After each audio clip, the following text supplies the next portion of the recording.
Mirchi Bangla presents প্রেম.com।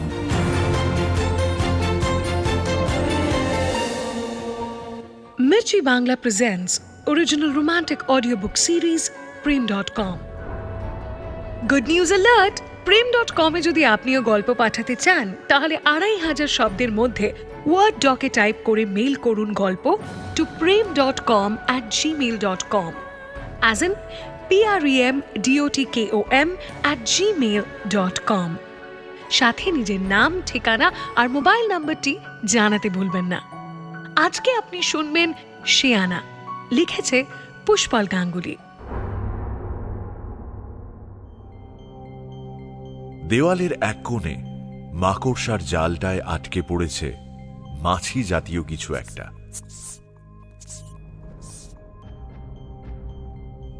জালের একটা বাহু বেয়ে ধীরে সুস্থে নেমে আসছে মাকড়সাটা। তাড়াহুড়োর কিছুই নেই, সে জানে শিকার ধরা পড়েছে। এখন তাড়িয়ে তাড়িয়ে তাকে খেলেই হলো। সুজয়ের সামনে ল্যাপটপের স্ক্রিনেও একটা মাকড়সার জালের সৃষ্টি হয়েছে। স্ক্রিনের একদম মাঝামাঝি একটা বিন্দু থেকে শুরু হয়ে স্ক্রিন জুড়ে ছড়িয়ে পড়েছে। সুজয়ের হাতের আঘাতেই সৃষ্টি হয়েছে এই মাকড়সার জাল। সকাল থেকেই রঞ্জিনী আরম্ভ করেছে। সকাল 8টা নাগাদ ঘুম থেকে উঠে বসার ঘরে এসেই সুজয় দেখে রঞ্জিনী ঘরের পর্দা খুলে ফেলেছে। ঘুম চোখেই সুজয় জিজ্ঞেস করে, আরে ঘরের পর্দাগুলো কোথায় সরালে? আরে প্রিভেসি তো 12টা বেজে যাবে। রঞ্জিনী এক বর্ণ অবাক না হয়ে সেই হিস হিসে গলায় বলেছিল, পর্দা থাকলে তোমার সুবিধে হয় তাই না? ঘরে নৈরিতা নামের তোমার ওই বিশেষ বন্ধুকে আনিয়ে মেরিগো রাউন্ড খেলতে পারবে, তাই তো? পর্দা সরিয়ে রেখেছি যাতে পাশের ফ্ল্যাটে থাকা আমার বাবা এই ঘরটা পরিষ্কার দেখতে পান, যাতে তোমার শয়তানি ওনার চোখ না এড়ায়। হিস হিসে গলায় অকাতরে বিষ ঢালছিল রঞ্জিনী। পাশের ফ্ল্যাটে ওর বাবা এসে ওঠার কথায় সুজয় আরো শিউরে উঠল। অভ্যাসে পরিণত হয়েছে ব্যাপারটা। রঞ্জিনী অল্প বয়সেই মাকে হারায়, তারপর কিছু বছর আগে বাবাকে, কিন্তু এখনো বিশ্বাস করে ওর বাবা জীবন্ত, পাশের ফ্ল্যাটে থাকেন। কিছুদিন আগে সুজয় রঞ্জিনী একসাথে রেস্তোরাঁতে গিয়েছিল। রঞ্জিনী কল্পনায় সাথে বাবাকে নিয়ে যায়। সেখানে কাটানো ঘণ্টা দুয়েকের মধ্যে প্রায় 1 ঘণ্টা পাশের ফাঁকা চেয়ারের দিকে তাকিয়ে কথা বলেছিল রঞ্জিনী। আশপাশের লোকজন তাকাচ্ছিল, কিন্তু সুজয়ের উঠে আসার জো ছিল না। রঞ্জিনীর ভয়ঙ্কর কিছু একটা করে ফেলার ভয়ে। সেই রূপ যে দেখেনি সে জানে না। রঞ্জিনী ওষুধ খাচ্ছে, হিমাদ্রি তাকে নিয়মিত দেখছে, কথা বলছে, কিন্তু লাভের লাভ খুব একটা কিছু হয়নি। 2-3 দিন ভালো থাকে, তারপর আবার যে কে সেই। আজ যেমন সকাল থেকেই বিষ ওগরাতে শুরু করেছে রঞ্জিনী। বাবাকে ফোন করে জানিয়ে দিতে হবে যে ওনার ফ্ল্যাট থেকে আমার ফ্ল্যাট পরিষ্কার দেখা যাচ্ছে, এখন সব সময় নজর রাখা যাবে। আমার সমস্যা রয়েছে তো, হ্যাঁ আমার সমস্যা রয়েছে তো। ডাক্তার ডেকে লোককে বলে আমার মুখে চুনকালি মাখানোর যে ভরপুর গ্যাস বেলুন ফুলিয়ে যাচ্ছ একদিন ধরে, সেটা আমি ফাটিয়ে দেব, টুকরো টুকরো করে দেব। সুজয় আর কথা বাড়ায়নি। চুপচাপ বাথরুমে গিয়ে ফ্রেশ হয়ে বেরিয়ে এসে ল্যাপটপের সামনে বসেছিল। আজ ভিডিও কলে একটা জরুরি মিটিং রয়েছে। এমনিতে সুজয়ের কর্মদক্ষতা নিয়ে কোনো প্রশ্নই নেই, ম্যানেজমেন্টের প্রিয় পাত্র। আজকের মিটিংটায় বাজিমাত করতে পারলে আরও ওপরে ওঠা যাবে। ল্যাপটপ অন করে সবে বসেছে, এমন সময় শুরু রঞ্জিনীর ফোন নিজের বাবাকে, যদিও ওই প্রান্তে কেউ নেই। সুজয় দেখছে রঞ্জিনী ফোন হাতে অবলীলায় কথা বলে যাচ্ছে। হ্যালো, হ্যাঁ বাবা, পর্দা সরিয়ে দিয়েছি, এবার তুমি বারান্দা থেকে আমাদের ঘরটা দেখতে পাবে। ভাগ্যিস তুমি বুদ্ধিটা দিয়েছিলে, না হলে এই ধূর্ত পোকাটা কোন দিক থেকে এসে কবে যে আমায় কিভাবে কামড়ে দেবে ধরতেই পারবো না। শোনো, দায়িত্ব তোমারই বাবা। তুমি একে দেখে আমার জন্য পছন্দ করেছিলে, আমার একে বিয়ে করার কোনোদিনও ইচ্ছে ছিল না। এখন তুমি আমায় এই সিনে ঢুকিয়েছো, তোমাকেই আমায় রক্ষা করতে হবে। তুমি কিন্তু সময় সময় বারান্দায় এসে দাঁড়াবে, হ্যাঁ? দেখবে কখনো কখনো ওর একাধিক বান্ধবী আমার বাড়িতে আসে, আমার বেডরুমে ঢুকে তোমার প্রাণের জামাইয়ের সাথে আমার আমার ভূমিকা পালন করছে। এতটা আক্রমণ সুজয় আর নিতে পারল না। গলা তুলে বলল, আমার একটা ইম্পর্টেন্ট মিটিং আছে, হ্যাঁ? ফর হেভেন সেক এরকম গাঁক করে অশ্রাব্য কথা বলো না। খুব ইচ্ছে থাকলে ঘরের দরজা বন্ধ করে বলো। আমার অফিসে একটা সম্মান আছে। তাছাড়া আমরা পশুর মতো থাকলেও বাকিরা জানে এটা একটা ভদ্রলোকের বাড়ি। এতে ফল হলো উল্টো। রঞ্জিনী বরং এক লাথিতে সুজয়ের ঘরের দরজাটা খুলে মধু মাখা অথচ ধারালো গলায় বলল, ভদ্র মানুষের বাড়ি? তোমার আশেপাশের মানুষগুলো জানে যে তোমার মুখে ভদ্রলোকের মুখোশ আছে শুধু? তোমার হোয়াটসঅ্যাপে আসা নন ভেজ মিমস, তোমার বান্ধবীদের ছবি সব পরিবার আর পাড়ার লোকের কাছে বিলি করে দেবো? হ্যাঁ, ভদ্রলোকের বাড়িতে আমি অভদ্রের মতো বিহেভ করছি? তাহলে বাড়িটা ছেড়ে দাও না কেন? হ্যাঁ, এটা তো আমার বাবার কেনা। রাস্তার ফুটপাতে বসে বান্ধবীদের সাথে ব্যবসা করো, ওটাই তোমাকে আর তোমার বান্ধবী নৈরিতাকে স্যুট করে, বুঝলে?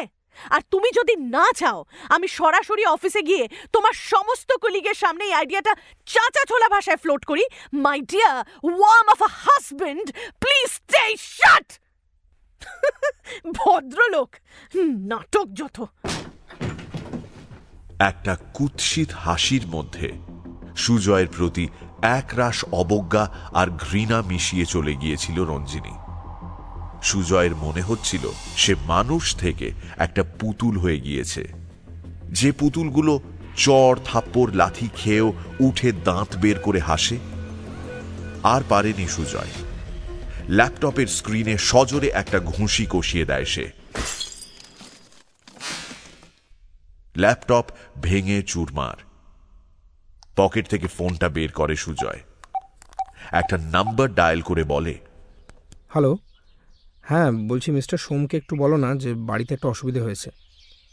ওই যা হয়ে থাকে। আজ একটু বাজে লেভেলে হয়েছে। ভাগ্যিস কাল তোমার সমস্ত প্রেজেন্টেশন মেল করে দিয়েছিলাম। তোমাকে তো এক্সপ্লেন করেই দিয়েছি, just take them through. Mister সোমকে বলো আমি পুরোটা করেছি। অবশ্য না বললেও উনি বুঝতে পারবেন। আর বলছি তুমি একটা কাজ করবে, শোন না, তাড়াতাড়ি কাজ সামলে 5:30 নাগাদ আমাদের ওই ব্রিউবেরি কফি শপে আসতে পারবে? ঠিক আছে, দেখা হচ্ছে তাহলে। ওকে, বাই বাই বাই। ফোনটা রেখে সুজয় থম মেরে বসে থাকে খানিকক্ষণ। রঞ্জিনী আজ নিজের কাজে সফল। তার রন্ধ্রে রন্ধ্রে বিষটা ছড়িয়ে দিতে পেরেছে। সেই কারণেই শান্ত হয়ে বসে থাকতে পারছে না সুজয়। কাউকে কোনোভাবে আঘাত করতে হবে। একটু মাথা ঠান্ডা হলে সে ভাবে একদিকে ভালোই হলো, ম্যানেজমেন্ট ভাববে এই সমস্যার মধ্যে সুজয় এরকম দুরন্ত একটা প্রেজেন্টেশন করতে পেরেছে, অর্থাৎ বাড়তি ভালোবাসা। কিন্তু তারপরেই শরীর জুড়ে মাথা চাড়া দিল ওই বমি বমি ভাবটা। অপমানের জ্বালা যে এত তীব্র হতে পারে এই প্রথম টের পেল সুজয়। ঘরের কোণে চোখ পড়তে সুজয় দেখল মাকড়সাটা পোকাটাকে খেতে শুরু করেছে। সুজয়ের মনে হল লোভের বশে ভুল স্টেপের ফলে সে আজ বন্দী, কিন্তু তাকে কেউ ছিঁড়ে খেতে পারবে না, সেটা সে হতে দেবে না। টেবিলে অধৈর্যভাবে একটা চাপড় মেরে সে উঠে দাঁড়াল। আর না, এনাফ ইজ এনাফ। আমার আর ভালো লাগছে না।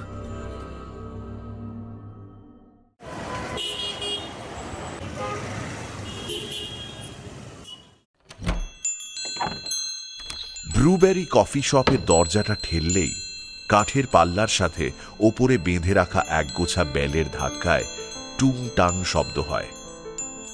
আজ কফি শপে ঢুকেই সুজয়ের মনে হল টুংটাং শব্দটা ওর মধ্যেও ছড়িয়ে যাচ্ছে। কফি শপের একপাশে পোলকা ডটের টপ আর জিন্স পরে বসে আছে একজন। গত 3 বছর যাবৎ সুজয়ের মনে হয়েছে এই ব্যক্তি দ্রুত তার নিয়তি হতে চলেছে। নৈরিতা জয়েন করেছিল অন্য টিমে, সুজয়ের উদ্যোগেই তার টিম বদল হয়েছে। সে এখন তার টিমের মেম্বার। ম্যানেজমেন্টের খাস লোক হওয়ার কিছু সুবিধে আছে বইকি। সুজয় এমনিতে সাবধানী মানুষ, অফিসে নৈরিতার প্রতি বাড়তি উচ্ছ্বাস কখনোই দেখায় না, বরং তার প্রতি একটু কড়াই থাকে সে। তাদের সমীকরণ চালু হয় অফিসের বাইরে। বাড়িতে স্ত্রী বর্তমান, অথচ সে অন্য কারোর সাথে সম্পর্কে জড়িয়ে পড়ছে স্বেচ্ছায়। এসব দেখে তার চরিত্র নিয়ে প্রশ্ন উঠতেই পারে। সুজয় এই প্রশ্নের জবাবে নৈরিতাকে বলেছিল, সে কে কি বললো আই ডোন্ট বদার। আমার দাম্পত্য জীবন কেমন চলছে কেউ খোঁজ নিতে এসেছে? জীবন হাসি মুখে কাটানোর অধিকার সকলেরই আছে। রোজকার গালিগালাজ খেয়ে আমি কেমন আছি কেউ যখন জানতে আসে না, তখন আমি কি করছি সেটা জানার অধিকারও কারণ নেই। সোজা কথা। আমি তোমার কাছে দুদণ্ড শান্তির খোঁজে আসি। আমি আসি কারণ আমি জানি যে আমায় কেউ গালিগালাজ করবে না। কিন্তু এই দুনিয়াতে কোনো কিছুই শান্তিতে মেলে না, এমনকি শান্তির খোঁজও নয়। আজ যেমন টের পেল সুজয়, 2 মিল্কশেক আর 2 গ্রিলড চিকেনের অর্ডার দিয়ে নৈরিতার সামনে টেবিলটায় বসতেই মেয়েটি তার দিকে মুখ তুলে কাটা কাটা গলায় প্রশ্ন করল, এভাবে আর কতদিন? হকচকিয়ে না গেলেও সুজয় এই প্রশ্নটা এক্সপেক্ট করেনি। মানে তুমি খুব ভালো করেই বুঝতে পারছো সুজয়। আমি জানতে চাইছি এভাবে আর কতদিন কাটাবো আমরা? সকালের রন্ধ্রে রন্ধ্রে এক্সপ্রেস ট্রেনের মতো দৌড়ে বেড়ানো বিষটা আবার মাথা চাড়া দিচ্ছে। তবে এখানে মেজাজ হারালে চলবে না। সুজয় যথাসাধ্য শান্ত থাকার চেষ্টা করে বলল, নৈরিতা, আজ সারাদিন আমার খুব কষ্টে কেটেছে। রঞ্জিনীর কাছে চূড়ান্ত অপমানিত হয়ে ল্যাপটপটা ভেঙে ফেলেছি। তারপর রেগে মেগে ল্যাপটপ কেনার নাম করে গাড়ি নিয়ে সারাদিন উদ্দেশ্যবিহীনভাবে ঘুরে বেরিয়েছি। Please please give me a break. Sujoy, তুমি ব্রেকেই আছো, তোমার কোনো পিছুটান নেই। ধরো এই মুহূর্তে তোমার বা আমার কোনো পরিচিত মানুষ এই কফি শপে আসেন এবং আমার বা তোমার পরিচয় জানতে চান, তখন কি বলবে? বলবে যে আমার বন্ধু বা নিছক সহকর্মী। আমার বন্ধু বলে পরিচয় দিতে পারবে, কনসিডারিং এভরিথিং? তুমি নিশ্চয়ই অফিসে বা বাড়িতে মিথ্যে বলে বন্ধুকে নিয়ে অন্য কোথাও বেড়াতে যাও না, এবং আমিও আমার বাবার শরীর খারাপের নাম করে অফিস থেকে অফ নিই না। অফিসের পরে রেগুলারলি কোনো কলিগের সাথে এতক্ষণ কফি শপে আড্ডা দিই না। নরিতা, আমি কিন্তু শুরুর দিন থেকে তোমার কাছে একেবারে অনেস্ট। আমি তোমায় কোনোদিন কোনো আশা দিইনি, বরং আমি... ঠিক কথা, আমি সব জেনেই তোমার সাথে এগিয়েছি। কিন্তু প্রত্যেকটা রিলেশনশিপে, যদি এটাকে রিলেশনশিপ বলা চলে, একটা কালমিনেশন পয়েন্ট থাকে। ওই যে যারা বলে না সব রিলেশনশিপের নাম হয় না, ওগুলো সিনেমা বা টিভিতে শুনতেই ভালো লাগে, বাস্তবে নয়। আমরা প্রায় 2 বছর এই জিনিসটার মধ্যে রয়েছি। আমার মনে হয়েছে যে আমি বিবাহ বহির্ভূত বা এক্সট্রা ম্যারিটাল হয়ে থাকতে রাজি নই।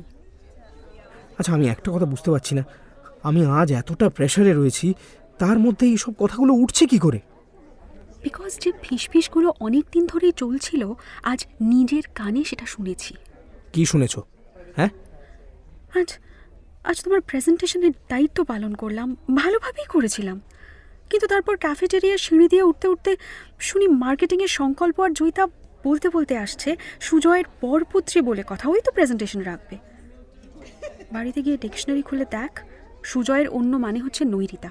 অর্থাৎ আমি যতই ভালো কাজ করি না কেন, লোকে ভাববে আমি আনফেয়ার কিছু অবলম্বন করে উঠে আসছি। তাছাড়া বাড়ি থেকে বিয়ের জন্য চাপ না দিলেও 2-1 বার জিজ্ঞেস করেছে, আমার কাছে কোনো উত্তর ছিল না। আর ওই যে বললাম, আমি কারোর জীবনে একটা কলঙ্কিত চ্যাপ্টার হয়ে থাকতে চাই না। আমি সিরিয়াসলি তোমার থেকে এই কথাটা এক্সপেক্ট করিনি নৈরিতা। আমি এখানে এসে ভাবিনি এটা শুনবো। তাহলে কিসের জন্য এসেছিলে? শান্তির জন্য। যে শান্তির জন্য উইকেন্ড ট্রিপে গিয়েছিলে। Nairita please. Sujoy, I am sorry. তোমার শান্তির ব্যবস্থা নিজেই খুঁজে নাও, বা আমায় আপন করো, যেভাবে হোক। কারণ তোমায় যে ভালোবাসি সেটা আমি অস্বীকার করতে পারি না, যদিও তুমি সেটা একবারও স্বীকার করনি। সেটা করতে পারলে তবেই আমায় কল করো। নৈরিতা উঠতে যাচ্ছিল। সুজয় ডান হাত দিয়ে ওর হাতে হাত রেখে বলল, সেটাই ডিসকাস করতে এসেছি, প্লিজ বসো।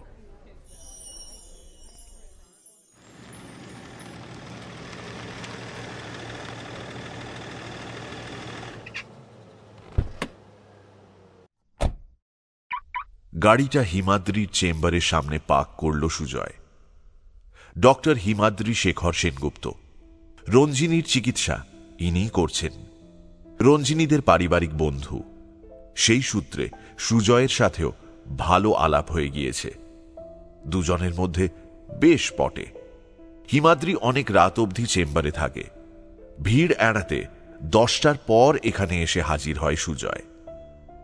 এত রাতেও 3 জন পেশেন্ট বসে রয়েছে, একজন ভিতরে, ডাক্তারের সামনে। সুজয়ের তাতে কোনো আপত্তি নেই। খবর পাঠিয়ে একটা ম্যাগাজিন উল্টে পাল্টে দেখতে দেখতে ঘণ্টাখানে কেটে গেল। 11:15 নাগাদ হিমাদ্রি বেরিয়ে এসে বলল, সুজয়দা, এক্সট্রিমলি সরি গো, আজ একটু প্রেশার ছিল। তোমায় এতক্ষণ বসিয়ে রাখলাম। কি খাবে বলো? এখানে পাশেই একটা দারুণ বিরিয়ানির দোকান খুলেছে। ওর মালিকের আত্মীয় আমার পেশেন্ট, এক্ষুনি দিয়ে যাবে। অনেক রাত অবধি ডেলিভার করে। না গো হিমাদ্রি, তোমার কাছে অন্য ব্যাপারে এসছি। আর বিরিয়ানির লোভ দেখিও না। সকাল থেকে এত কিছু খেয়েছি যে আর খিদে নেই। সুজয়দা, কি হয়েছে বলো তো? হোয়াটস রং? তুমি ভেতরে এসে আমার সাথে বসো তো প্লিজ। কাম ইনসাইড, এসো। হিমাদ্রির চেম্বার দেখে বোঝাই যায় তার পসার বেশ ভালোই চলছে। নরম সোফা, চারপাশ ঝকঝকে তকতকে। সুজয় হেসে বলল, তোমার তো ভালোই চলছে বলে মনে হচ্ছে। হ্যাঁ, অবশ্য লোকের যত সমস্যা তোমার ততই ভালো, তাই তো? হিমাদ্রির বোধহয় কথাটা ভালো লাগলো না, তবুও একটু হেসেই বলল, তা নয় সুজয়দা, আসলে আমি চাই সমস্যাটা যেন পৃথিবী থেকেই সরে যাক। যাকে বলো, how can I help you? Himadri, তুমি কি শিওর যে কাজ হচ্ছে? মানে তোমার চিকিৎসাতে আমরা ঠিক পথে যাচ্ছি? কেন? কারণ রঞ্জিনী দিন দিন অ্যাগ্রেসিভ হয়ে উঠছে। আমায় উঠতে বসতে গালিগালাজ করছে বিশ্রী ভাষায়, সন্দেহ করছে অন্য মেয়েদের নিয়ে। এবং সবচেয়ে গুরুতর ব্যাপার কি জানো? ও নিজের বাবার সাথে এখনও কথা বলছে। মনে করছে যে ওর বাবা পাশের বাড়িতে এসে উঠেছে। বাবা যিনি মারা গেছেন। কি হচ্ছে বলো তো এগুলো? সুজয়দা, এই কথাটা আমি তোমাকে বলবো ভাবছিলাম। কি? দেখো সুজয়দা, পেশেন্ট যদি ডাক্তারের সাথে সহযোগিতা না করে তবে তো মুশকিল। আমি যে ওষুধগুলো প্রেসক্রাইব করেছি সেগুলো রঞ্জিনী দিকে নিয়মিত খাচ্ছে? দেখো হিমাদ্রি, আমি চেষ্টা করি ওর সাথে কথা বলার, বাট খোঁজ রাখি। কিন্তু সমস্যা হচ্ছে যে ও আমায় নিজের শত্রু বলে মনে করছে। কথা বললেই খেঁকিয়ে ওঠে, সন্দেহ করে যে অন্য কারোর সাথে আমি সম্পর্ক রাখছি। সুজয়দা, I understand what you been going through. কিন্তু দেখো, প্রতিটা ট্রিটমেন্টের একটা রাস্তা থাকে। কিছু দূর অগ্রসর হলে তবেই বলা যায়। It's easy for you to say Himadri, কিন্তু ব্যাপারটা যে কোন সুজয়দা লিসেন, আমার ওপর ভরসা রাখো। রঞ্জিনী দিকে দিদি বলি ঠিকই, কিন্তু ও আমার থেকে মাত্র বছর দেড়েকের বড়। আমরা একসাথে বড় হয়েছি, লাইক ফ্রেন্ডস। আমি ওদের পাশের বাড়িতেই থাকতাম। রঞ্জিনীদির বাবা বিপিন জেঠু ছিলেন বড় লয়ার। আমার বাবা ওনার কাছে সেক্রেটারির কাজ করতেন। মূলত বিপিন জেঠুর টাকা পয়সার জন্য আর তার কনস্ট্যান্ট সাপোর্টের জন্যই আজ এখানে পা রাখতে পেরেছি। তাই আমারও কর্তব্য রয়েছে, তুমি ভেবো না। সত্যি রঞ্জিনীর বাবা বিপিনবাবু অনেকের কল্যাণ করেছেন। খ্যাতনামা উকিল ছিলেন, অঢেল রোজগার করেছেন, আবার তেমনি উপকারও করেছেন। সুজয়ের সাথে রঞ্জিনীর সম্বন্ধ উনিই করেছিলেন। বিপিনবাবু সুজয়ের আগের কোম্পানির একটা লিগ্যাল কাজে নিযুক্ত হন। সুজয়ের সাথে সেখানেই আলাপ। তার কথাবার্তা এবং কর্মস্পৃহা বিপিনের খুব ভালো লাগে। কিছুদিন পর বিয়ের কথা পাড়েন। সুজয় রঞ্জিনীর সাথে আলাপ হওয়ার পর না বলেনি। বিয়েটা হয়ে যায়। বর্তমান চাকরিটা পেতেও বিপিনবাবু তাকে সাহায্য করেন। আজ বিপিনবাবু নেই। সুজয়ের বিয়ের সেই শান্তিও নেই।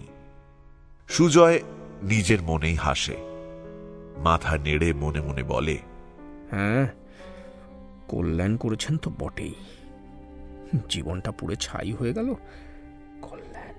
কিন্তু হিমাদ্রির দিকে তাকিয়ে সুজয় বলল, না হিমাদ্রি, তুমি আমায় ভুল বুঝো না।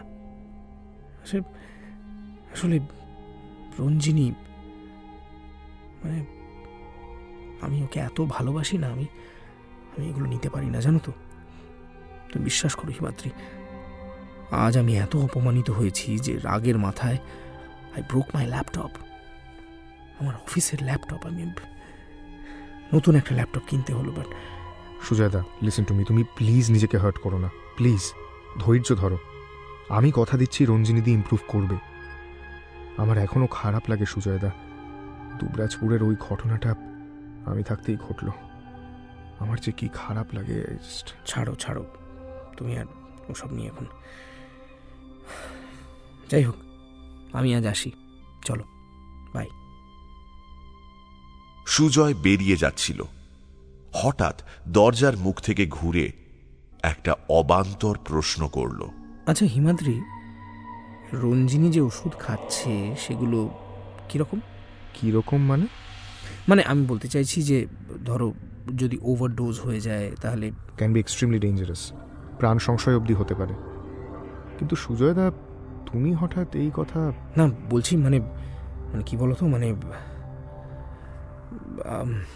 Don't mind me saying this, but মানে ও তো খুব একটা সুস্থ নয়। হুট করে যদি অনেকগুলো ওষুধ খেয়ে ফেলে, মানে বুঝতে পারছো তো, আমি বাড়ির বাইরে থাকি, আমি জানি না। আমি হিমাদ্রি ঠোঁট কামড়ে রইল কিছুক্ষণ, তারপর বলল, সুজয়দা, আপনি রঞ্জিনীদিকে একটু চোখে চোখে রাখবেন প্লিজ, ইটস রিকোয়েস্ট।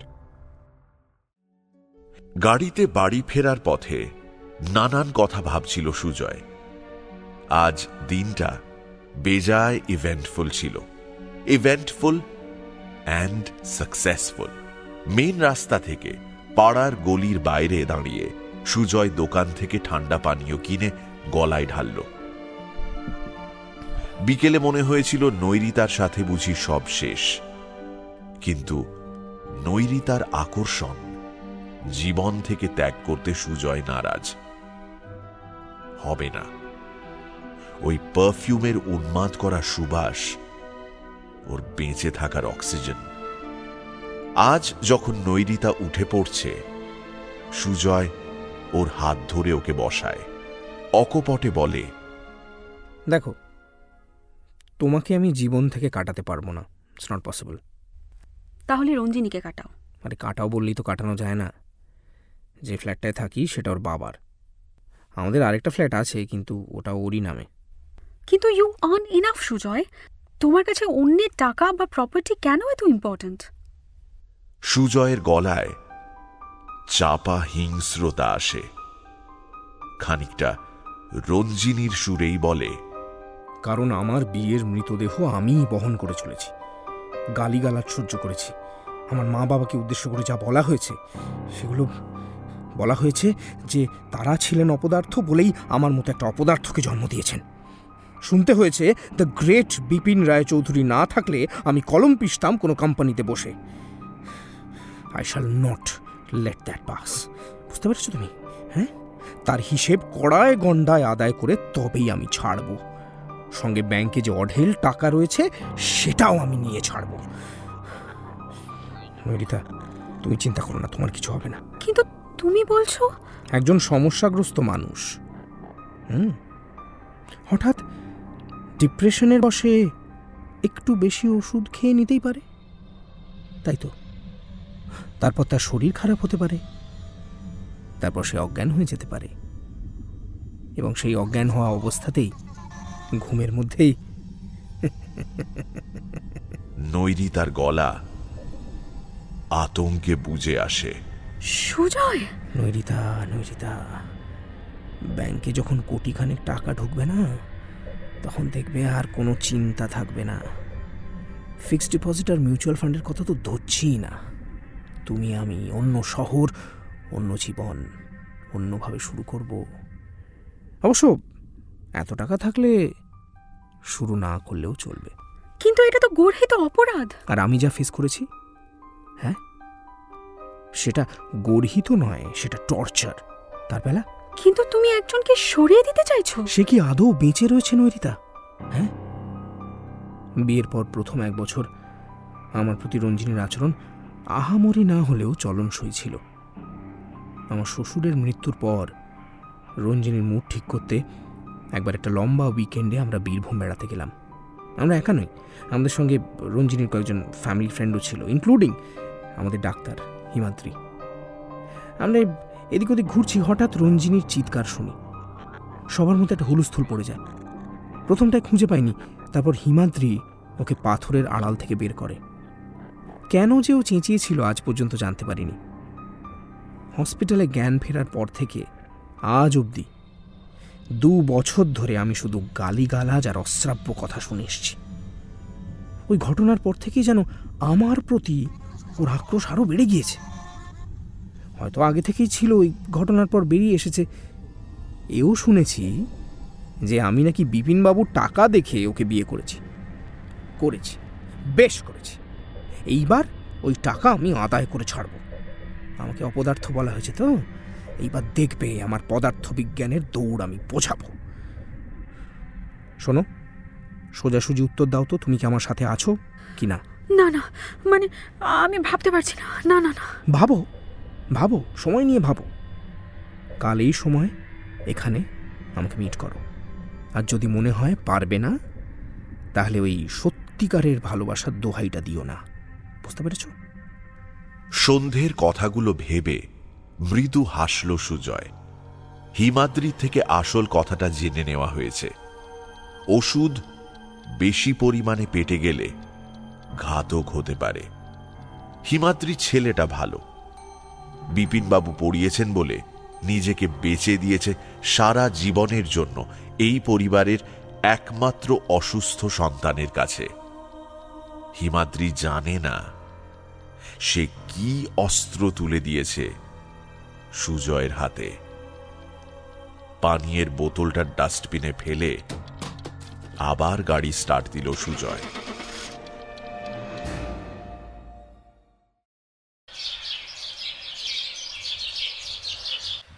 সকালবেলা ঘুম থেকে উঠে আধ ঘুম চোখে মাথা চুলকোতে চুলকোতে বাইরে এসে সুজয় দেখল তার বাথরুমের সামনে একগাদা লোক কাজ করছে। সুজয় বাথরুমের ব্যাপারে খুব নিটপিটে গোছের। আজ সকালে একগাদা লোক দেখে সে অবাক চোখে তাকালো রঞ্জিনীর দিকে। রঞ্জিনী, কি হচ্ছে? কি মেলা লেগেছে এখানে? রঞ্জিনী সেই বিষাক্ত হাসি হেসে বলল, বাবাকে দেখছি আজকেই ফোন করতে হবে। তোমার ম্যানেজমেন্টের সাথে কথা বলে বাবাকে বলবো তোমায় 2-1 ধাপ নামিয়ে দিতে। যেভাবে তোমায় উঠিয়েছিলেন ঠিক সেভাবে। এই বাথরুমের ফ্লোরে সবুজ টাইলস বসছে। 24 ঘন্টা এখানে কিছু করা যাবে না। যাও এখান থেকে। সুজয়ের মাথাটা দপ করে জ্বলে উঠল। আমার বাথরুমে টাইলস বসাবে আর আমাকেই জানালে না? তুমি জানো আমার বাথরুমে মেলা লোক ঢোকা আমি পছন্দ করি না। And green is in my favourite. তোমার বাথরুম? ও বাবা, তোমার বাথরুম নাকি? হ্যাঁ, ফ্ল্যাটটা কে কিনেছে বাচ্চা? তোমার কেনার জোর আছে? ওসব বাথরুম নিয়ে কাঁদুনি বেশি গাইলে এমন অবস্থা করব যে বাস স্ট্যান্ডের পাবলিক টয়লেট ইউজ করতে হবে, বুঝলে? আর যারা কাজ করতে এসেছেন তারা তোমার গোলাম নন যে মেলা লোক করছো। কে মেলায় যায় জানা আছে, তুমি ডুগডুগি বাজাও আর কে নাচে সেটাও জানা আছে। নামটা বলবো সবার সামনে? তোমাকে তোমার বাপ মা শুধু অপদার্থই তৈরি করেনি, সহবত শেখাতেও ভুলে গিয়েছে। বাবাও আমার কপালেই জোটালেন তোমায়। এখন ঘুমোচ্ছেন তাই আর বিরক্ত করছি না। ঘুম থেকে উঠলেই বলবো তোমায় দারুণ ডোজ দিয়েছি। যাও না এখান থেকে, দাঁড়িয়ে আছো কেন? বলে সুজয়কে সম্পূর্ণ অগ্রাহ্য করে টাইলস বসাতে আসা লোকজনের দিকে তাকিয়ে বলতে শুরু করলো, ওকে বাদ দিন, রাস্তায় এমন অনেক কিছু আসে। আপনারা কাজ করুন তো, 24 ঘন্টার মধ্যে তৈরি চাই কিন্তু। এবার সুজয়ের দিকে তাকিয়ে বলল, আবার অপমান শোনার জন্য দাঁড়িয়ে আছো নাকি? হ্যাঁ, যাও। ভাগ্যিস কাল অফিসে কথা বলে কদিন ছুটি নিয়েছে, তাই অফিসের তাড়া নেই।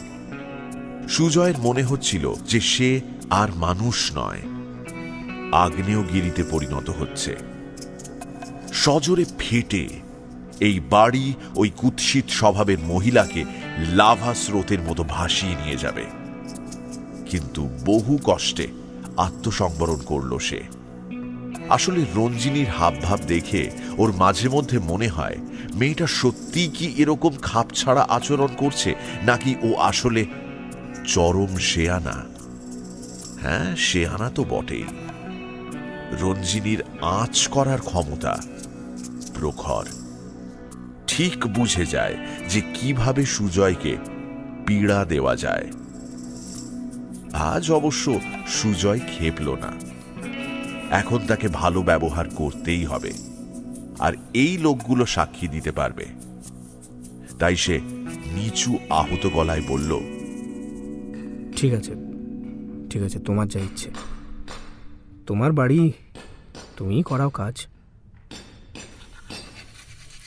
তাড়াতাড়ি বেসিনে ব্রাশ করে ঝটপট নৈরিতাকে হোয়াটসঅ্যাপ করে দিল Sujoy. Meet me at Brewberry at 6 PM sharp.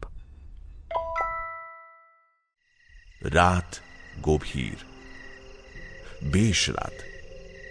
এই সময় রাস্তার কুকুরগুলো পর্যন্ত ঘেউ ঘেউ করতে করতে একটা সময় ক্লান্ত হয়ে বিশ্রাম নেয়। বিছানায় শুয়ে সিলিং এর দিকে তাকিয়ে সুজয় ভাবছিল কথাগুলো। ভাগ্যিস আজ বাড়িতে বাথরুম তৈরি হচ্ছে নতুন করে, তাই তো বাড়ি থেকে বেরোনোর অজুহাত পেল। আজকে ব্রুবেরি কফি শপে আসল চমকটা লেগেছে সুজয়ের। যে নৈরিতার হাঁটু কাঁপছিল আগের দিন, সে আজ অদ্ভুত রকমের শান্ত। ধৈর্যশীল গলাতেই সুজয়কে নৈরিতা বলেছিল, ভেবে দেখলাম তোমার পক্ষে রঞ্জিনীকে ডিভোর্স দেওয়া সম্ভব নয়। সুজয় কফি শপের সোফা আর ফ্রেঞ্চ ফ্রাইজের মধ্যে ডুবে গিয়ে বলল, হঠাৎ এই কথা কেন? কারণ রঞ্জিনীর থেকে ডিভোর্স সহজে পেয়ে যাবে ঠিকই, ওর শরীর খারাপের কারণ দেখিয়ে, কিন্তু সেক্ষেত্রে গোটা দুনিয়া তোমায় ছিছি করবে। মনে আছে তুমি একদিন বলেছিলে যে তোমার শ্বশুরই তোমার জীবনে উন্নতি নিশ্চিত করেছেন? তার অসুস্থ মেয়েকে এভাবে ফেলে দেয়া নিশ্চয়ই আশেপাশের লোকজন সমর্থন করবে না। সুজয় একটু অবাক হয়ে গিয়েই বলল, ওকে, অলরাইট, ঠিক আছে। আর সবচেয়ে বড় ব্যাপার, ব্যাংকের ওই টাকা, ওই ইনভেস্টমেন্ট, ওগুলো তুমি ডিভোর্স দিলে পাবে না। বিঙ্গো, আগেই তো বলেছি আমার অপমানের দাম ওই টাকাগুলো। কিন্তু এর পরের রাস্তাটা তোমাকেই দেখাতে হবে। কিছু ভেবেছো? ভেবেছি, অপশন অনেক আছে। একবার ভেবেছিলাম কোনোভাবে বাথরুমের গিজার কানেকশন যদি এদিক ওদিক করে কিছু করা যায়, মানে মনে হবে অপঘাতে মৃত্যু। তারপর ভাবলাম না, আসল জিনিস তো বাড়িতেই রয়েছে, ওর ওষুধ, যার নানান রকম সমস্যা রয়েছে। যে অবসাদের শিকার, সে ওখান থেকে মুক্তি পাওয়ার জন্য একসাথে খেতেই পারে। হ্যাঁ, এতে অস্বাভাবিক কিছু তো দেখতে পাচ্ছি না। নৈরিতা সুজয়ের হাতটা নিজের হাতের মধ্যে নিয়ে বলেছিল, একটা অপরাধ করতে চলেছি, কিন্তু ভবিষ্যতের দিকে তাকিয়ে বর্তমানের ঝুঁকিটা তো নিতেই হবে। সুজয়, আমার ভবিষ্যৎ কিন্তু তোমার হাতেই। Please please watch your steps. রাতে শুয়ে সিলিংয়ের দিকে তাকিয়ে সুজয় অল্প হাসল। এই 35 বছর বয়সেও তার সম্মোহনী শক্তি এতটুকুও কমেনি। তবে কি কালকেই আদর্শ দিন, ছুটির দিন, সবারই চাপ কম থাকে। প্ল্যানটা ফেঁদে খুব হালকা লাগছিল সুজয়ের। এমনিতে সবুজ রং তার বিন্দুমাত্র পছন্দ নয়। এদিকে সে বাড়ি ফিরে দেখল বাথরুমে সবুজ রঙের টাইলস বসেছে। এতটাই ফুরফুরে লাগছিল যে সে রাগারাগি করল না মোটেও। তাকে দেখেই এতক্ষণ জমে থাকা আগুনটা লকলকিয়ে উঠেছিল রঞ্জিনীর দুই চোখে। বাবা বাবা, সকাল থেকে কার সাথে লীলা করে এলে গো? ও নৈরিতা, তাই না? আমি ভাবছি ওকে মিস রিটা বলে ডাকবো। বেশ ক্যাবারে সিঙ্গার আর ডান্সারের মতো ফিল আছে, তাই না? কি বলো সুজয়? অন্য সময় হলে রাত বিরেতে কুরুক্ষেত্র বেঁধে যেত, কিন্তু সুজয়ের আজ ভারী হালকা লাগছে। কাল পরশুর মধ্যে মুক্তির পথ পাওয়া যাবে। রাস্তায় একটা শব্দ হলো, কাক ডাকছে। কুকুরদের রাজত্ব শেষ, এবার কাকেদের সময়। ভোরের আলো আস্তে আস্তে ফুটে উঠছে। ফুরফুরে মেজাজে এবার ঘুমের ডাইমেনশন যুক্ত হলো। সুজয় হাত বাড়িয়ে পাশ বালিশটা কাছে টেনে নিল।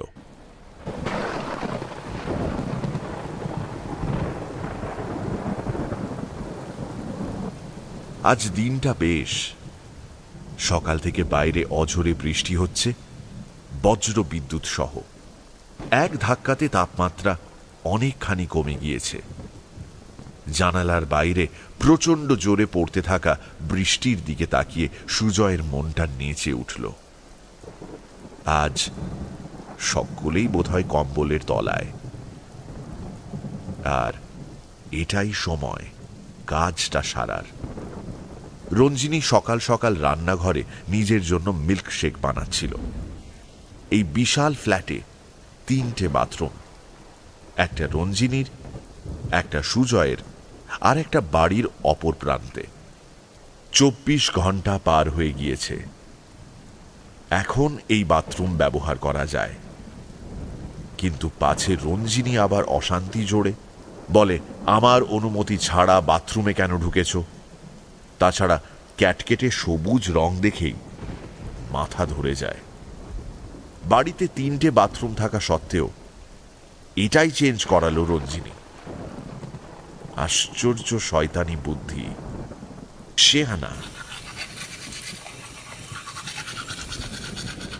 3 নম্বর বাথরুম থেকে মুখটুক ধুয়ে ফ্রেশ হয়ে বেরিয়ে সুজয় হাসল নিজের মনে মনেই। বলল, আজকে রঞ্জিনীর বাথরুম ইউজ করলে হতো। আজ কিংবা কালকের পর তো এই বাথরুমটা আর রঞ্জিনীর থাকবে না। একবার উঁকি মারল রঞ্জিনীর ঘরে। খাটের পাশে টেবিলটার উপর মিল্কশেকের গ্লাসটা রাখা। গ্লাসের গা দিয়ে গড়িয়ে পড়া জল বলে দিচ্ছে সেটা ঠান্ডা। গ্লাসের মুখ কোস্টার চাপা দেওয়া। রঞ্জিনী ঘরে নেই, হয়তো ফ্ল্যাটের পূর্ব দিকের বারান্দায় কাকদের রুটি খাওয়াতে গিয়েছে। যদিও এই বৃষ্টিতে কাকপক্ষীর কিন্তু দেখা নেই। যাই হোক, তাতে সুবিধে সুজয়ের। টেবিলের একপাশে রাখা একটা প্লাস্টিকের বাক্সে ওষুধগুলো রয়েছে। এই সুবর্ণ সুযোগ, কারণ কাকপক্ষী খাওয়াতে রঞ্জিনী 1 ঘন্টা নেয়। বলে ওরা আমার সন্তান। আজ সন্তানেরাই মাকে সরানোর রাস্তা প্রশস্ত করে দিচ্ছে। হাতে থাকা ফোনটা ভাইব্রেট করল। হোয়াটসঅ্যাপ। নৈরিতা। কাজটা হয়েছে কিনা জানতে চাইছে নৈরিতা। পাল্টা লিখল সুজয়, এই টিভি খুলে বসবো। অর্থাৎ এবার কাজটা হবে।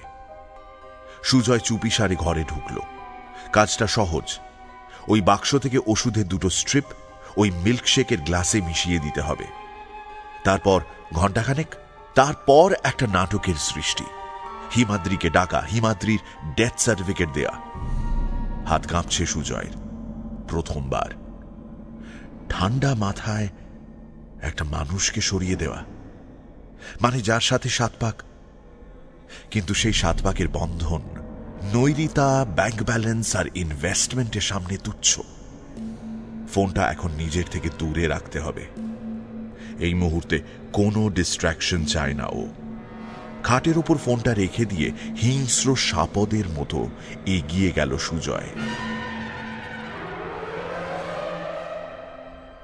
প্লাস্টিকের বাক্সটার সামনে দাঁড়ালো এসে। এর মধ্যে রয়েছে গোছা গোছা ওষুধ।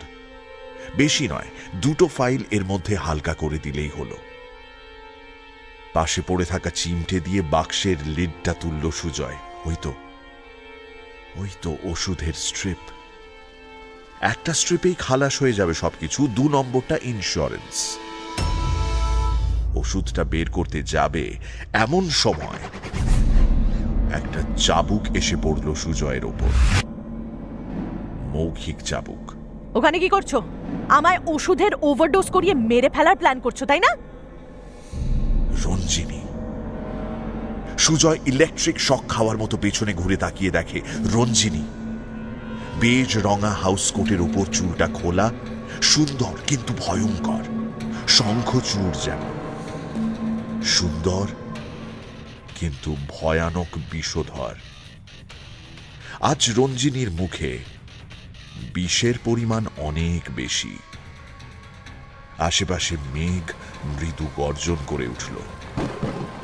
রঞ্জিনী খিলখিলিয়ে হেসে বলল, আচ্ছা, তোমার ওই মিনমিনে ভাব দেখেই মনে হয়েছিল কিছু তো একটা তুমি করবে, কিন্তু এত তাড়াতাড়ি করবে ভাবিনি গো।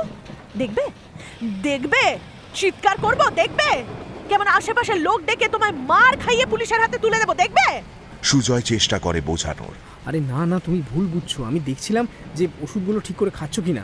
ওষুধ খেলে তো তোমারই ভালো। মিথ্যে কথা, মিথ্যে কথা। তুমি বোধহয় নিজের বাপের নামটাও মিথ্যে বলবে, তাই না সুজয়? আমি যখন এখানে পড়ে থাকি, আমার যখন অ্যাংজাইটি অ্যাটাক হয়, তখন তোমার মনে থাকে না? তখন বোধহয় নৈরিতা নামের ওই মেয়েটার সাথে তোমার খেলা চলে, তাই না? তোমায় আমি এত সহজে ছাড়বো না। তোমায় আমি জ্বালিয়ে জ্বালিয়ে তিলে তিলে খতম করব। রঞ্জিনীর আক্রমণে সাময়িক ছেদ পড়ল। খাটের উপর রাখা ফোনটা ভাইব্রেট করে উঠেছে। সুজয় দেখল স্ক্রিনে ফুটে উঠেছে নৈরিতার হাসি মুখ। রঞ্জিনীর মুখ থেকে তক্ষুনি একটা অশ্রাব্য শব্দ বের হলো। Oh, now this bitch is calling. That pathetic dirty creature. Sujoy এগিয়ে আসার আগেই রঞ্জিনী ছোঁ মেরে ফোনটা তুলে নিল। আবার সেই কুৎসিত হাসিটা দিয়ে বলল, আজ ওকে জিজ্ঞেস করব, তুমি এত নোংরা প্রাণী বলেই কি এরকম একটা নোংরা প্রাণীর গায়ের সাথে সেটে থাকো, যেন ঘেউ কুত্তার গায়ে এঁটুলি? জিজ্ঞেস করব তোমার গায়ের দুর্গন্ধ ওর কেমন লাগে। ও কি তোমার মতো জন্মগত কালসাপ, না তুমি ইনফেক্ট করেছো? একসাথে এত থাকলে ইনফেকশনই তো ধরবে, পচে গলে মরবে তোমরা দুজন। সুজয় বুঝতে পারে নৈরিতা কেন ফোন করছে। মিশন স্ট্যাটাস জানতেই। ফোনটা মাঝে কেটে গিয়েছিল, আবার ভাইব্রেট করা শুরু করলো। সুজয়ের মাথার পারদ চড়ছে। একে স্ত্রী আর তার উপর নৈরিতার বোকামি। ধরছি না দেখেও কেন কল করছে? সুজয় বলল, কি আজে বাজে বকছো? একজন কলিগের সঙ্গে এরকম সম্পর্ক আমি ভাবতেও পারি না। বাবা, কি মিথ্যে আমার সোনামনা বাবুটা। তো সোনামনা বাবু, তোমার ফোনের গ্যালারি খুলে দেখি একটু, কার সঙ্গে কি অবস্থায় তোমার ছবি রয়েছে দেখি। হ্যাঁ, আচ্ছা, নৈরিতাকে জিজ্ঞেস করব, সরি মিস রিটাকে জিজ্ঞেস করি একবার। নিশ্চয়ই বলবে, তাই না? জিজ্ঞেস করি কেমন? বলেই রঞ্জিনী ঘর থেকে তীব্র গতিতে বেরিয়ে গেল। সুজয়ও দৌড়লো পেছন পেছন। কি করে বসে ঠিক নেই। হয়তো ফোন আনসার করে নৈরিতাকে গালাগালি শুরু করলো। সুজয় দেখল ফোন হাতে রঞ্জিনী নতুন টাইলস বসানো বাথরুমে ঢুকলো। 24 ঘন্টা হয়ে গিয়েছে। সুজয় দরজার সামনে এসে থমকে দাঁড়ালো। বাথরুমটা খুব একটা বড় নয়, একপাশে কোমোড। ফোনটা আবার ভাইব্রেট করছে। কোমোডের পাশে দাঁড়িয়ে রঞ্জিনী বলল, ও মা, তোমার ফুলটুসি তো দেখছি তোমায় ছাড়া থাকতে পারছে না। হ্যাঁ, বৃষ্টির দিন একটু বেশি পুরকি বলো। আচ্ছা, তোমার মা বাবার সম্পর্ক কেমন ছিল? আমাদের মতো? যদি আমাদের মতো হয় তাহলে তোমাকে আনলেন কেন গো? বর্ষণ করাননি কেন? তোমার স্বর্গবাসী মাকে প্ল্যানচেট করে ডেকে জিজ্ঞেস করি। তার আগে অবশ্য তোমার এই ক্যাবারে ডান্সার নৈরিতা মানে সরি মিস রিটাকে আনসার করে দেখি ওর ফেভারিট ডান্স মুভ কি। দেখো ক্রমাগত কল করছে, ডেসপারেট। এবার আর পারল না সুজয়। বিষ সহ্য করার একটা লিমিট আছে। সবাই সর্বংসহা নয়। চাপা গলায় সুজয় বলল, ইউ আর ডিসগ্রেস। ফোনটা এক্ষুনি না দিলে তুমি এখানে থাকবে না, কিন্তু আমি থাকবো। আরে যাও যাও, জানা আছে যার বাবার পাড়ার সবজিওয়ালার কাছে ধার থাকে তার ছেলের আবার এরকম গলা। ব্যাপারটা কি বলো তো, তোমার গায়ে আগুন জ্বালিয়ে তোমায় তিলে তিলে পুড়তে দেখলে আমার আত্মার শান্তি হবে। তা তো বলবেই। তোমার কিন্তু কোনো অসুস্থতাই নেই, তুমি শেয়ানা। হ্যাঁ আলবাত শেয়ানা বলেই তো কি সুন্দর তোমার ফুলটুসির নাম দিলাম, মিস রিটা। তুমি ওর নামে আর একটাও কথা বলবে না। ফোনটা দেবে কি? বাবা ইস মর্দ কো আবার দর্দ ভি হোতা হ্যায়। দেখি তোমার ক্ষমতা, ফোনটা নিয়ে দেখাও একবার। সুজয় দরজার সামনে দাঁড়িয়েছিল। রঞ্জিনী আজ অনেক কিছুই বলছে, আগেও বলেছে। ঘুমের ওষুধ খাওয়ানোর প্ল্যানটা এক্সিকিউট করতে হবে বলে সুজয় চুপ করেছিল এতক্ষণ। আজ যখন দেখল পাকা ঘুঁটি কেঁচে গিয়েছে, তখন অন্তত ফোনটা হাত থেকে ছিনিয়ে নেওয়া উচিত। বাইরে প্রচন্ড জোরে একটা বাজ পড়ল। সুজয় এগোতে গেল রঞ্জিনীর দিকে। এক পা বাড়িয়ে বুঝল কিছু একটা গোলমাল হয়েছে, বড় গোলমাল। কিন্তু সেই গোলমালটা ধরার আগেই সে বুঝল শরীরটা বেসামাল ভাবে সামনের দিকে এগিয়ে যাচ্ছে, কিছুটা শূন্যে হুমড়ি খেয়ে।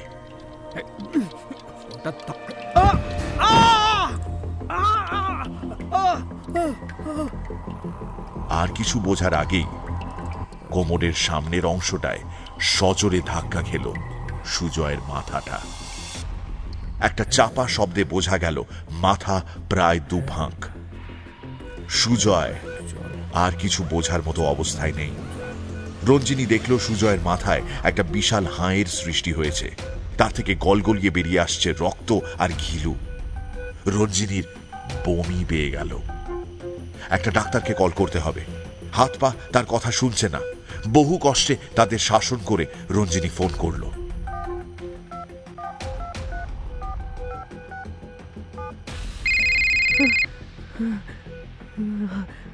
Hello hello, Himadri? হ্যাঁ রঞ্জিনীদি বলো। Himadri Himadri Himadri, mission successful Himadri. ওই দিক থেকে চাপা উল্লাস ভেসে এলো। কি বলছো? একদম, এই তো বাথরুমে পড়ে রয়েছে। তুই যেভাবে বলে দিয়েছিলিস ঠিক সব অক্ষরে অক্ষরে পালন করেছিলাম। আমার ঘরে মিল্কশেকের গ্লাসের ফাঁদ পাতি, সেই ফাঁদে ও পাও দিয়ে দেয়, তারপর ওকে গালিগালাজ করে বাথরুমে টেনে আনি। একে নতুন টাইলস বসানো, পেছল তো ছিলই, আর আর তারপর তোর কথা মতন সেই টাইলসের মধ্যে কয়েকটা সবুজ রঙের সাবানের টুকরো ছড়িয়ে দিয়েছিলাম। ওই নৈরিতা মেয়েটার নাম আমি আগে দু একবার শুনেছি। আজ আবার সেই সময় লাকিলি ওর ফোনটা এসে গেল, তাই ওকে চুটিয়ে গালি দিচ্ছিলাম। ওর পরিবার নিয়েও সেসব শুনেও মাথা ঠিক রাখতে না পেরে বাথরুমে ঢুকে একটা সাবানের টুকরোয় পা দিয়ে আছাড় খেয়ে পড়ে মাথা কোমরে লেগে প্রায় দু ফাঁক হয়ে গেছে হিমাদ্রি। ঠিক হিসেব করে সবুজ সাবানের টুকরো ছড়িয়ে রেখেছিলাম, সবুজে সবুজে মিশে একাকার হয়ে গিয়েছে। তবে এখন সেই সবুজ ওর রক্তের রঙে মিশে গিয়েছে। ধরতেই পারেনি গর্ধবটা। Our plan was executed to perfection Himadri. ভাগ্যিস ও তোর কাছে গিয়ে ওই ওষুধের ওভারডোজের কথাটা বলে, and that's why we could plan. কিন্তু ও কি বেঁচে? আঘাতের মাত্রা দেখে মনে হচ্ছে বেঁচে থাকলেও বেশিক্ষণ নেই। রঞ্জিনীদি, তুমি একটা কাজ করো, একটা ঘুমের ওষুধ খেয়ে শুয়ে পড়ো ইমিডিয়েটলি। সন্ধ্যের পর ঘুম থেকে উঠে মৃতদেহ ডিসকভার করবে, মনে থাকবে? কিন্তু হিমাদ্রি, বলো। তুই আর কতদিন আমায় রঞ্জিনীদি বলে ডাকবি? হ্যাঁ, আমার বাবা তোকে পড়িয়েছেন। তোর বাবা আমার বাবার কর্মচারী হওয়ার জন্যই তুই শত ইচ্ছে থাকলেও আমায় রঞ্জিনী বলে ডাকতে পারিসনি। তুই জানতিস হিমাদ্রি, তুই জানতিস আমি তোকে কি রূপে পেতে চাই। তুইও তো সেবার দুবরাজপুরে পাথরের আড়ালে আমায় জাপটে ধরে বলেছিলিস, বিয়ে তোমার যার সাথেই হোক, তোমায় আমি পেয়ে দেখাবই। বিপিন জেঠু আর নেই, আপাতত তোমায় অভিনয় করতে হবে, অসুস্থতার অভিনয়। সেদিন থেকেই আমি তোর সেদিন থেকেই আমাদের পরীক্ষা চলছে রঞ্জিনী। আমি রোজ ভেবেছি কিভাবে তোমায় পাবো। তুমি ছাড়া আমি কোনোদিন কিছু ভাবতেই পারি না। আমার জন্য তোমায় খুব কষ্ট সহ্য করতে হয়েছে না? বিয়ে নামক একটা মৃতদেহ টেনে বেড়াতে হয়েছে।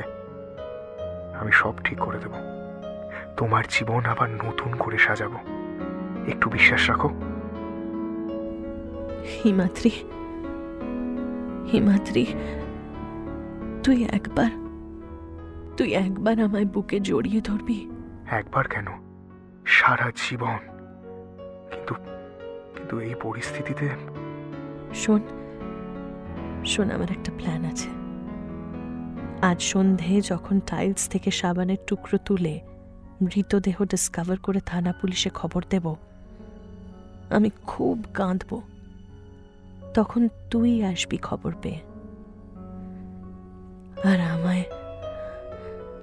আমায় জড়িয়ে ধরবি, আশ্বস্ত করার নাম করে হলেও জড়িয়ে ধরবি। আর তারপর আমায় দুবরাজপুর ওই পাহাড়ের কাছে নিয়ে যাবি। ওখানেই তো সব শুরু হয়েছিল বল। আমাদের কথা পরে কেউ শুনলে হয়তো তোকে আর আমাকে ক্রিমিনাল বলবে, কিন্তু সুজয়ও তো আমায় সরিয়ে দিতে চেয়েছিল বল। ও পারেনি, আমি পেরেছি। সবার চোখে আমি কি তাতে আমার কিচ্ছু যায় আসে না। আমি শুধু সারা জীবন তোর রঞ্জিনী হয়ে থাকতে চাই। আমাকে জড়িয়ে ধরবি তো হিমাদ্রি? আমি তোর, শুধু তোর। প্রেম যেমন সব ঠিক করে দেয়, তেমনি সব ওলটপালটও করে দেয়। কিন্তু অদ্ভুত ব্যাপার এটাই, ওলটপালট করলেও সে স্বপ্ন দেখায়, আর সেই স্বপ্ন দেখেই অনেকটা অজানা অন্ধকার রাস্তায় হাঁটতেও রাজি হয়ে যায় মানুষ।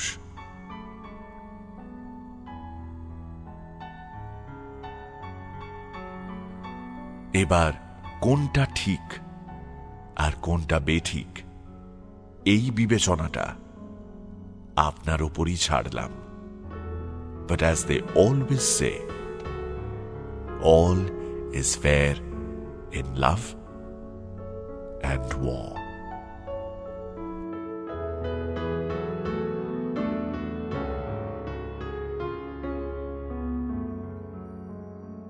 শুনলেন original romantic audio book series প্রেম.com অন মির্চি বাংলা। আজকের গল্পের নাম শেয়ানা। গল্প লিখেছে পুষ্পল গাঙ্গুলি, কথক মীর। সুজয়ের চরিত্রে মির্চি সোমক, নৈরিতার চরিত্রে গোধূলি, হিমাদ্রির চরিত্রে অগ্নি। সাউন্ড ডিজাইন করেছে Rivu, publicity and creative by Alto. সূত্রধর আমি মির্চি লাজবিন্দি, আর আইডিয়েশন, রেকর্ডিং, ডিরেকশন এবং রঞ্জিনীর ভূমিকায় ছিল মির্চি অয়ন্তিকা। যাওয়ার আগে আরেকবার মনে করিয়ে দিচ্ছি, প্রেম.com-এ যদি আপনিও গল্প পাঠাতে চান, তাহলে 2500 শব্দের মধ্যে ওয়ার্ড ডকে টাইপ করে মেল করুন গল্প two prem.com@gmail.com, as in premdotkom@gmail.com। সাথে নিজের নাম, ঠিকানা আর মোবাইল নাম্বারটি জানাতে ভুলবেন না কিন্তু। পরের সপ্তাহে আরও একটি প্রেমের গল্প নিয়ে আমরা কিন্তু হাজির হচ্ছি on prem.com। Mirchi Bangla presents Prem.com